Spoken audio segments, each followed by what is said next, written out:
നമസ്കാരം. പ്രസിദ്ധമായ അമ്പലപ്പുഴ പാൽപ്പായസത്തിൻ്റെ ഐതിഹ്യത്തെക്കുറിച്ചാണ് നമ്മളിന്ന് പറയുന്നത്. ഐതിഹ്യം രണ്ടാണുള്ളത്. ഈ വീഡിയോ പൂർണ്ണമായും കണ്ട് ആ ഐതിഹ്യത്തെപ്പറ്റി മനസ്സിലാക്കുവാൻ ശ്രമിക്കുക.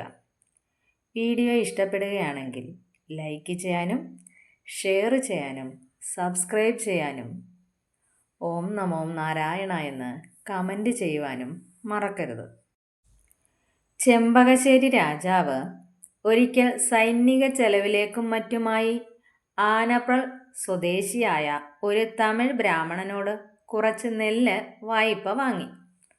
മുതലും കൂട്ടുപലിശയും ചേർന്ന് അത് 36,000 പറയായി വർദ്ധിച്ചു.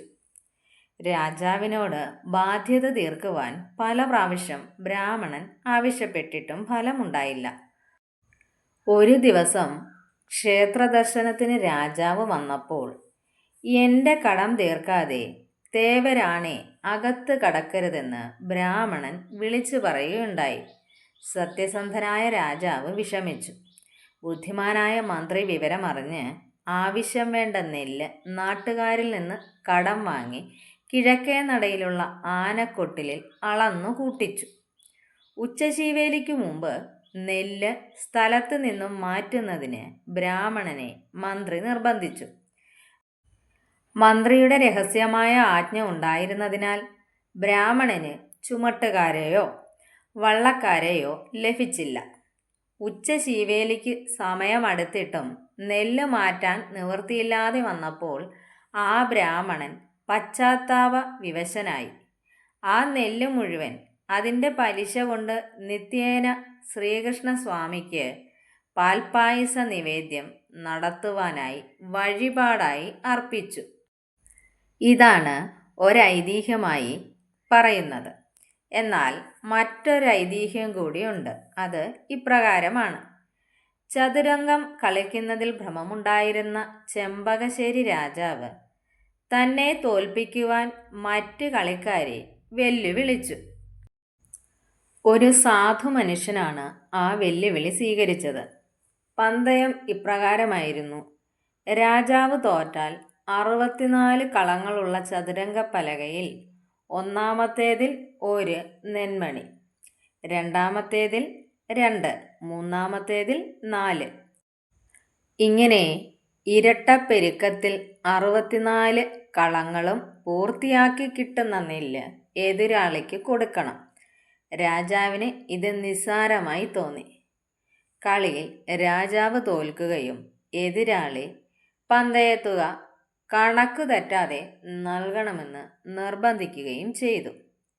കളങ്ങളിൽ പകുതിയാകുന്നതിന് മുൻപ് തന്നെ അളവ് മതിയാക്കേണ്ടി വന്നു. രാജ്യത്തുള്ള നെല്ല് മുഴുവൻ കടം വീട്ടുവാൻ നീക്കി വച്ചിട്ടും പന്തയ നെല്ല് കൊടുത്തു തീർക്കുവാൻ കഴിവില്ലെന്ന് മനസ്സിലാക്കിയ രാജാവിൻ്റെ അഹങ്കാരം അസ്തമിച്ചു. എതിരാളിയുടെ മുഖത്ത് നോക്കിയപ്പോൾ പുഞ്ചിരിച്ചുകൊണ്ട് നിൽക്കുന്ന ശ്രീകൃഷ്ണനെയാണ് രാജാവിന് കാണുവാൻ കഴിഞ്ഞത്. രാജാവ് ക്ഷമാപണം ചെയ്തു. പന്തയം തീർന്നു. ദിവസം തോറും എനിക്ക് പാൽപ്പായസം നിവേദിച്ച് കടം വീട്ടുക എന്ന് ഭഗവാൻ അരുൾ ചെയ്തു അത്രേ. അതാണ് അമ്പലപ്പുഴ പാൽപ്പായസത്തിൻ്റെ മറ്റൊരൈതിഹ്യമായി കണക്കാക്കുന്നത്. വെള്ളവും പാലും അരിയും പഞ്ചസാരയും മാത്രമാണ് ഇതിൻ്റെ ചേരുവകൾ. ആദ്യകാലങ്ങളിൽ 36 പറ പോലും അതിനു വേണ്ടി അരിയും പഞ്ചസാരയുമായി ഉപയോഗിച്ചിരുന്നത്. ഇന്നത്തെ തോതനുസരിച്ച് അളവ് ഇപ്രകാരമാണ്. പാല് 71 ലിറ്റർ, വെള്ളം 284 ലിറ്റർ, അരി 8.91 ലിറ്റർ, പഞ്ചസാര 15.84 കിലോ. തയ്യാറാക്കുന്ന വിധം എങ്ങനെയെന്ന് നോക്കാം. രാവിലെ കൃത്യം 6 മണിക്ക് ഒരു വലിയ വാർപ്പിൽ വെള്ളം ഒഴിച്ച് തിളപ്പിക്കുന്നു.